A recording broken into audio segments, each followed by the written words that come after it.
Today on Capitol Watch, Senator Josh Hawley takes aim at what he calls the growing legal hypocrisy in federal courts. His fiery exchange with Professor Shaw over the use and abuse of nationwide injunctions is grabbing headlines. If you care about the Constitution, judicial integrity, and the balance of power, you're going to want to see this. Smash that subscribe button and turn on notifications, because we're diving into the clash that could reshape how courts exercise power. Let me just start with you, if I could, Professor Shaw. You talked about the fact that there have been lots of rulings against the Trump administration. That's absolutely statistically true. I disagree with almost all of them. In fact, I think all of them. But the issue of this hearing really isn't the rulings, is it? It's the remedies. Would you agree? And those are distinct things. You may think that the ruling is quite correct, but that's actually not what we're talking about here today. We could have a hearing on that. Maybe we should.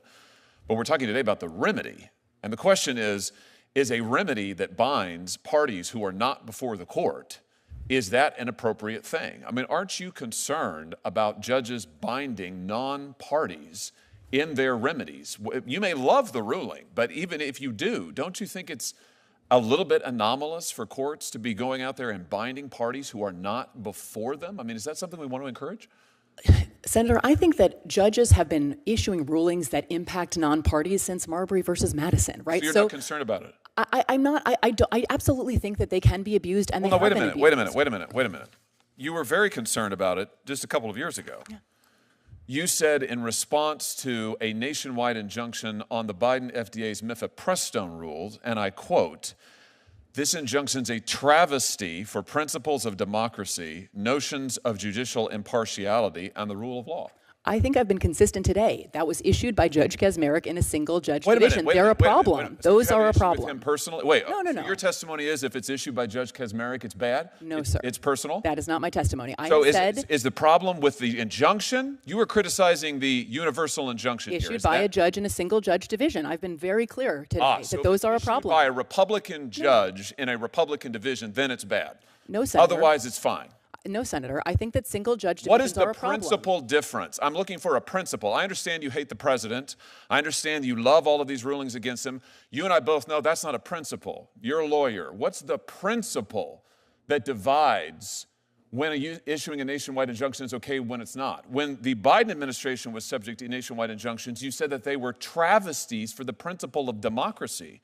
You didn't say— The focus of this Senate hearing wasn't about political rulings. It was about remedies. Specifically, whether single federal judges should be able to issue nationwide injunctions that affect people who weren't even part of the case.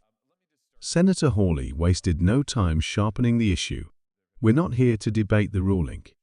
We're here to ask, should a judge bind the whole country when only one party is before the court? Enter Professor Shaw, defending the injunctions as part of a long judicial tradition, even citing Marbury v. Madison. But Hawley wasn't buying it. You said before this kind of injunction was a travesty when it affected Biden. But now you're fine with it when it affects Trump. What changed? The senator pointed out a key contradiction. Shaw had previously called such injunctions a travesty for democracy. But now, he defended them. That's when the real fireworks began. You didn't say the referral to Judge Kaczmarek was a travesty. You said his injunction was a travesty for principles of democracy. Yeah. So, in other words, the translation is just you didn't like the outcome. Is that right? No, Senator. Look, we're talking about, I don't think Article 3 precludes this form of relief. So we are talking about prudential considerations. Prudential meaning political? No. Then give me, so far I have yet to hear it. You've been questioned by multiple senators. I have yet to hear a principle other than the fact when you like the ruling, you think it's great to apply it nationally, including non-parties. When you don't like the ruling, it is a travesty for the principles of democracy, notions of judicial impartiality, and the rule of law. Look, Senator, I'll say I think I am self-aware enough to know that my view of the underlying legal question, I am sure colors my perception of the remedy. I think that we should all acknowledge that.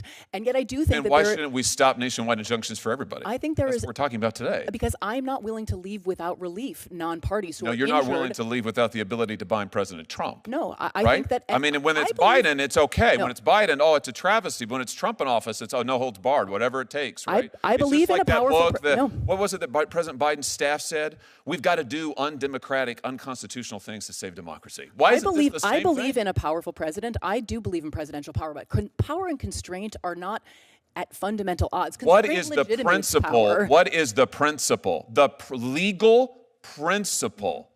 You've referenced prudence. You've referenced the judges you don't like. What's the principle of when an injunction binding non-parties, which was never done in this country before the 1960s?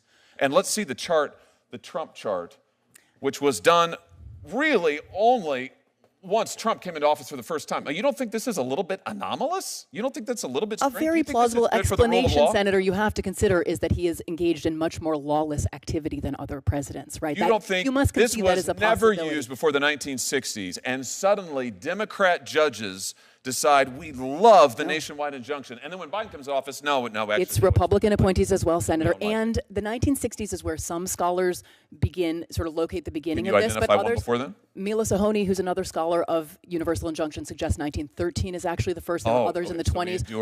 The Republic endured for 150 years before there was a nationwide injunction. Well, the federal Hawley government. kept pushing, demanding a legal principle to justify when it's okay to bind non-parties. The professor admitted something crucial. His own legal beliefs may color how he sees the remedy. But Hawley wasn't letting go. If you're enjoying this breakdown, hit like and make sure you're subscribed for more explosive moments from Capitol Hill. The debate turned to history.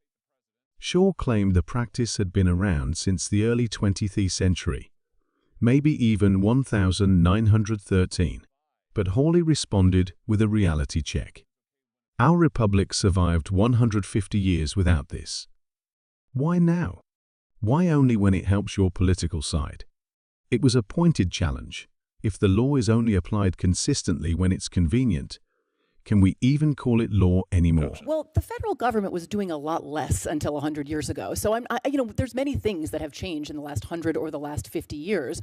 So long as it is a Democrat president in office, then we should have no nationwide injunctions. If it's a Republican president, then this is absolutely fine, warranted, and called for. How can our system of law survive on those principles, Professor?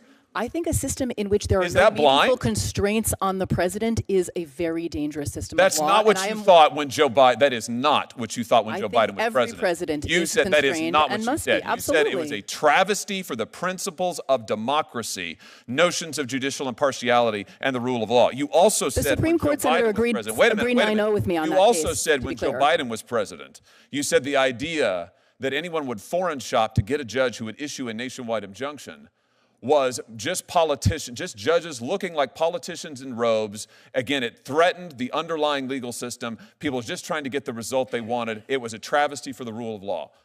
But you're fine with all of that if it's getting the result that you want. Sir, the Supreme Court agreed unanimously with me in that case, right? There was no standing. The case should never have been allowed to proceed. Wait, the combination of parties without standing and the single-judge division. No. We're talking. No, they did not. They did not issue a ruling on the nationwide injunction. You criticized the injunction nationwide. Listen, issued in a case we where can go no round one and had round on this. standing. Here's the thing. In a scathing conclusion, Hawley warned of a system where courts become tools for partisan warfare.